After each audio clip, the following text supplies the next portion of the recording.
warahmatullahi wabarakatuh. Halo, hai teman-teman dari GET 4. Kembali lagi di pembelajaran tematik. Semoga teman-teman selalu dalam keadaan sehat dan semangat dalam belajar. Baik teman-teman, sebelum materi, mari sama-sama kita berdoa. Berdoa mulai.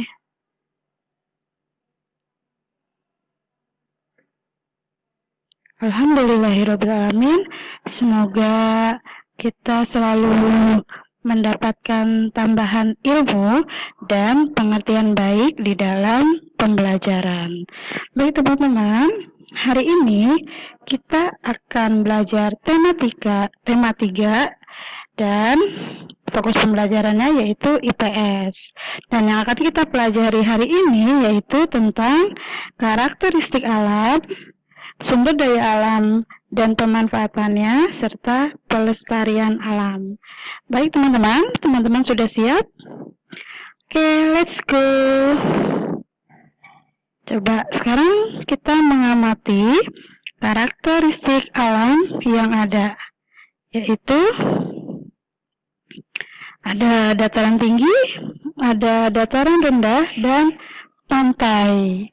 Oke, kita simak ya penjelasan satu persatu dari karakteristik alam. Yang pertama yaitu adalah dataran tinggi. Apa itu dataran tinggi?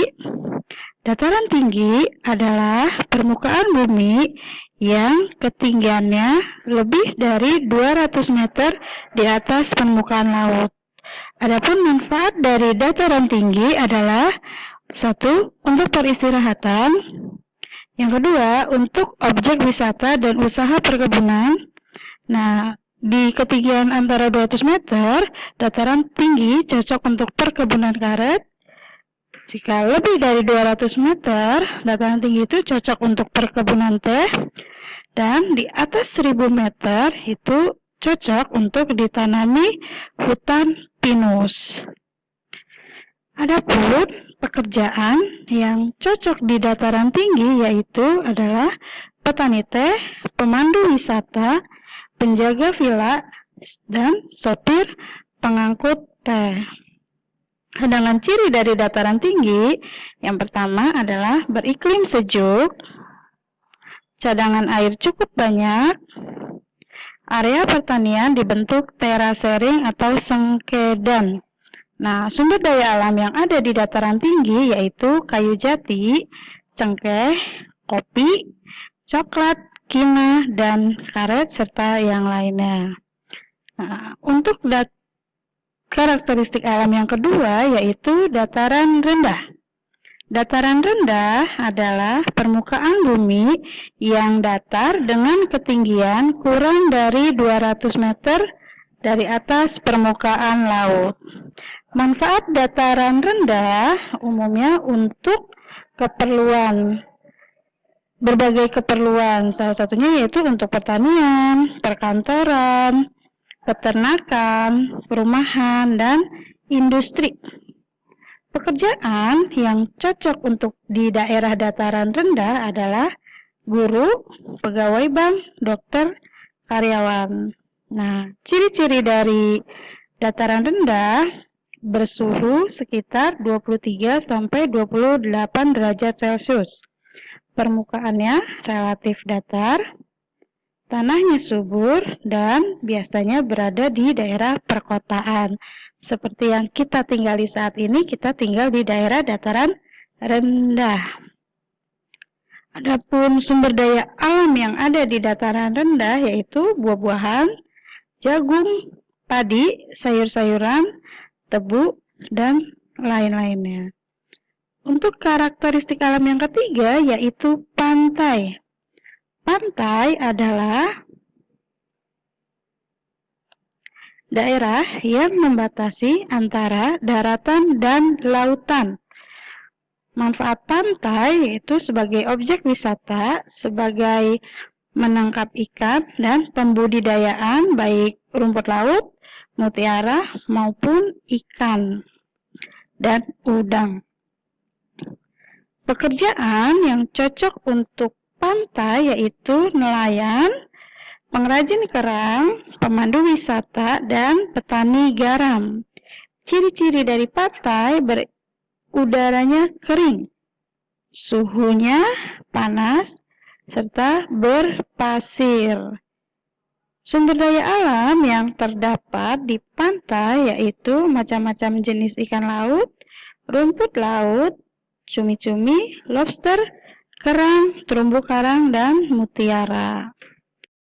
Nah, berikutnya kita akan mempelajari sumber daya alam. Pada tema 2 kita sudah mempelajari sumber daya alam yang dapat diperbaharui dan tidak dapat diperbaharui. Nah, di tema 3 kita akan belajar sumber daya alam hewani dan nabati. Sumber daya alam hewani itu berasal dari hewan, sedangkan sumber daya alam nabati itu berasal dari tumbuh-tumbuhan. Adapun manfaat dari sumber daya alam, yang pertama itu dapat dijadikan bahan pangan. Contohnya buah-buahan, tebu, jagung, padi, dan lain-lain. Dan yang kedua, dapat dijadikan sebagai konstruksi bangunan seperti kayu jati, mahoni, dan kayu ulin. Dan dapat pula sumber daya alam itu dijadikan sebagai bahan bakar, yaitu dari kelapa sawit yang dibuat biosolar. Sumber daya alam nabati juga dapat dijadikan obat-obatan seperti kencur, kunyit, jahe, lengkuas, daun dewa. Nah, ini biasanya tanaman-tanaman ini yang dijadikan obat kita sebutnya sebagai tanaman apotik hidup. Nah, selanjutnya pemanfaatannya itu dapat dijadikan bahan pupuk organik, yaitu daun-daun yang telah membusuk. Sumber daya nabati juga dapat dijadikan hiasan seperti tanaman hias, yaitu bonsai atau kaktus. Dan sumber daya alam berikutnya setelah tadi nabati yaitu sekarang non-hayati atau abiotik, yaitu sumber daya alam yang berasal dari benda mati. Contohnya tanah. Nah, ini tanah itu sumber daya alam abiotik yang berfungsi atau dimanfaatkan sebagai tempat untuk mendirikan bangunan dan bercocok tanam, serta dapat dijadikan sebagai lahan industri. Nah, yang berikutnya yaitu abiotik yang kedua, yaitu air. Air, pemanfaatannya sangat banyak untuk kehidupan kita ya teman-teman. Yaitu untuk kehidupan sehari-hari, yaitu minum, mandi, atau untuk pengairan sawah, untuk perkebunan, sebagai sarana transportasi, sebagai tempat rekreasi, dan tempat penambangan. Abiotik yang ketiga yaitu sinar matahari. Sinar matahari, cahayanya maupun panasnya, jika cahayanya di tanaman itu sebagai fotosintesis. Sedangkan untuk di kehidupan manusia, sinarnya itu sebagai penerang, sumber energi. Dan panasnya juga dapat membantu petani garam, dan kita sebagai manusia juga memanfaatkan untuk mengeringkan pakaian atau mengeringkan bahan pangan. Dan sinarnya juga bermanfaat untuk vitamin D tulang. Dan tidak lupa sebagai pembangkit listrik tenaga surya. Abiotik berikutnya yaitu hasil tambang. Apa saja hasil tambangnya? Emas, nikel, perak, bauksit, belerang maupun marmer. Nah, itu adalah sumber daya alam abiotik. Selain itu, setelah kita memanfaatkannya, kita juga jangan lupa untuk melestarikan sumber daya alam tersebut, yaitu pertama dengan menanam pohon, melestarikan alam, tidak boros air, tidak membuang limbah berbahaya ke dalam aliran air sungai. Dan yang kelima yaitu menghindari penggunaan bahan bakar batu bara dengan mencari alternatif bahan bakar yang ramah lingkungan.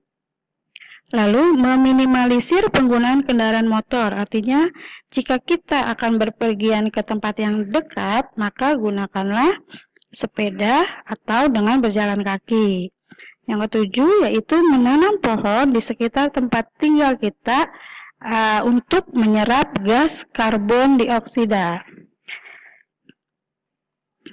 Kebiasaan pelestarian berikutnya yaitu memupuk tanah, mendaur ulang sampah plastik. Nah, ini biasanya digunakan oleh ibu-ibu saat ini itu untuk membuat hasil karya, baik tas ataupun pot.